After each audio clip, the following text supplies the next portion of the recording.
ഈ സാമ്പത്തിക വർഷം 50 അമൃത് ഭാരത് ട്രെയിനുകൾ അവതരിപ്പിക്കാൻ ഇന്ത്യൻ റെയിൽവേ ഒരുങ്ങുന്നു. വരും വർഷങ്ങളിൽ 1000 അമൃത് ഭാരത് ട്രെയിനുകൾ നിർമ്മിക്കുമെന്ന് റെയിൽവേ മന്ത്രി അശ്വിനി വൈഷ്ണവ് പറഞ്ഞു. PTIക്ക് നൽകിയ പ്രത്യേക അഭിമുഖത്തിൽ സംസാരിക്കുകയായിരുന്നു അദ്ദേഹം. അമൃത് ഭാരത് ട്രെയിനുകൾക്കുള്ള ടിക്കറ്റുകൾ സാധാരണക്കാർക്ക് താങ്ങാനാകുന്നതാണ്.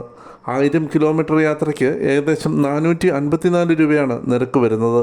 അമൃത് ഭാരത് ട്രെയിൻ ഒരു LHP പുഷ്പുൾ ട്രെയിനാണ്. മികച്ച ആക്സലറേഷനായി രണ്ടറ്റത്തും ലോക്കോമോട്ടീവുകൾ ഉണ്ട്. മനോഹരവും ആകർഷകവുമായ രീതിയിൽ രൂപകൽപ്പന ചെയ്ത സീറ്റുകൾ, മികച്ച ലഗേജ് റാക്കുകൾ, മൊബൈൽ ഹോൾഡറുകൾ, മൊബൈൽ ചാർജിംഗ് പോയിന്റുകൾ, LED ലൈറ്റുകൾ, CCTV, പൊതുവിവര സംവിധാനം തുടങ്ങിയ മികച്ച സൗകര്യങ്ങളാണ് റെയിൽവേ യാത്രക്കാർക്കായി ഒരുക്കിയിരിക്കുന്നത്.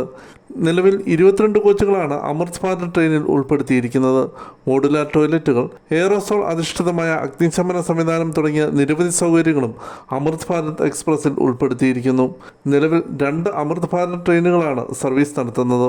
ദർഭംഗ ആനന്ദവിഹാർ റൂട്ടിലും മാൾഡ ബംഗളൂരു റൂട്ടിലുമാണ് ട്രെയിനുകൾ സർവീസ് നടത്തുന്നത്.